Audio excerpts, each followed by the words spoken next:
اعوذ باللہ من الشیطان الرجیم بسم اللہ الرحمن الرحیم۔ امید ہے تمام سامعین و ناظرین خیریت سے ہوں گے۔ راز حقیقت میں آپ تمام دوستوں کو خوش آمدید۔ آج میں آپ کی نظر خلافت عثمانیہ میں جاری ہونے والے چند اخباروں کے متعلق معلومات کروں گا۔ یہ معلومات مختلف مورخین نے اپنی کتب میں لکھی ہیں، تو وقت ضائع کیے بغیر چلتے ہیں آج کی ویڈیو کی طرف۔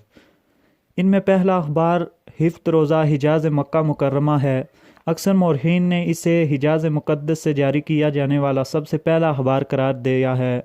اس اخبار کو 4 صفات پر چھاپا جاتا، اندرونی 2 صفات کو ترکی زبان میں تحریر کیا جاتا اور بیرونی دونوں صفات کو عربی زبان میں تحریر کیا جاتا۔ اس اخبار کو 3 حصوں میں تقسیم کیا گیا۔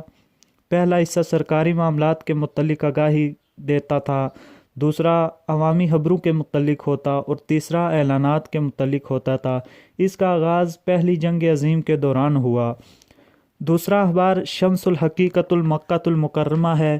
اس کو مشہور زمانہ تنظیم جمعیت الاتحاد و ترقی کے چند نوجوان اراکین نے جاری کرنے کا عزم کیا۔ یہ اخبار 8 صفات پر مشتمل ہوتا تھا، 4 پر عربی زبان میں تحریر لکھی جاتی اور 4 پر ترکی زبان میں تحریر لکھی جاتی۔ اس اخبار کا آغاز اس وقت ہوا جب انگریزوں کی سازشوں نے ترکیوں اور عربوں کے درمیان نسلی خلیج بڑھانے کے لیے بے شمار جال بچھا رکھے تھے، مگر اس اخبار کی خصوصیت یہ ہے، اس کو اس لیے یاد کیا جاتا ہے کہ اس نے اس خلیج کو ختم کرنے میں اپنا کردار ادا کیا۔ اس اخبار کو چند سیاسی شخصیات کی تنقید کرنے پر روک دیا گیا، مگر اپنے صارفین تک خفیہ طور پر اس اخبار کو پہنچایا جاتا رہا۔ اسی سلسلے میں تیسرا اخبار صفا الحجاز ہے۔ محققین اس بات کا کھوج لگانے سے قاصر ہیں کہ آیا یہ اخبار مکہ مکرمہ سے شائع ہوا یا جدہ سے۔ اس اخبار کی اشاعت صرف عربی زبان میں کی جاتی تھی، اس سے زیادہ اس اخبار کے متعلق کوئی معلومات حاصل نہیں ہو سکی۔ چوتھا اخبار المدینۃ المنورہ۔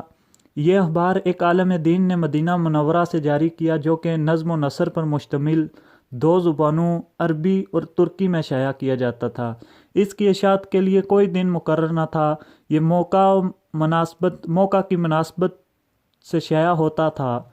اس اخبار کے متعلق بھی اس سے زیادہ کوئی معلومات حاصل نہیں ہو سکی۔ آخری اخبار روزنامہ الحجاز ہے۔ انگریز کی سازشوں کے باعث خلافت عثمانیہ دم توڑ رہی تھی۔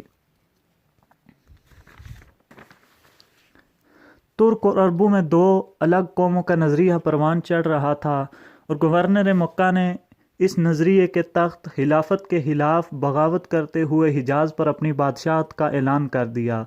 عثمانی خلیفہ نے اس بغاوت کو کچلنے کے لیے نئے گورنر کو بھیجا۔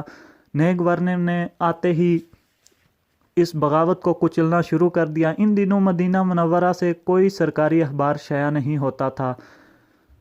باغی خاندانوں نے خود مختار حکومت قائم کرتے ہی القبلہ نامی اخبار جاری کیا، مگر سید علی پاشا نے مدینہ منورہ میں سرکاری اخبار الحجاز کے اجرا کا حکم صادر کیا۔ یہ اخبار اب بھی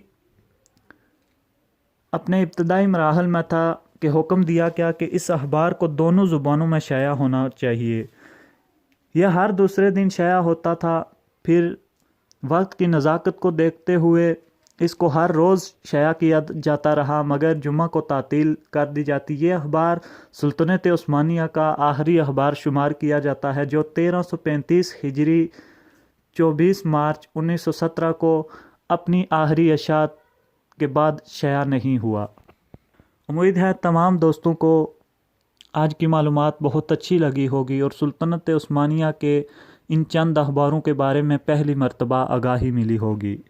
تمام دوستوں سے گزارش ہے میرے چینل کو سبسکرائب کریں، اس ویڈیو کو لائک کریں، شیئر کریں، تاکہ آپ کو اسی طرح کی اچھی ویڈیوز مل سکیں۔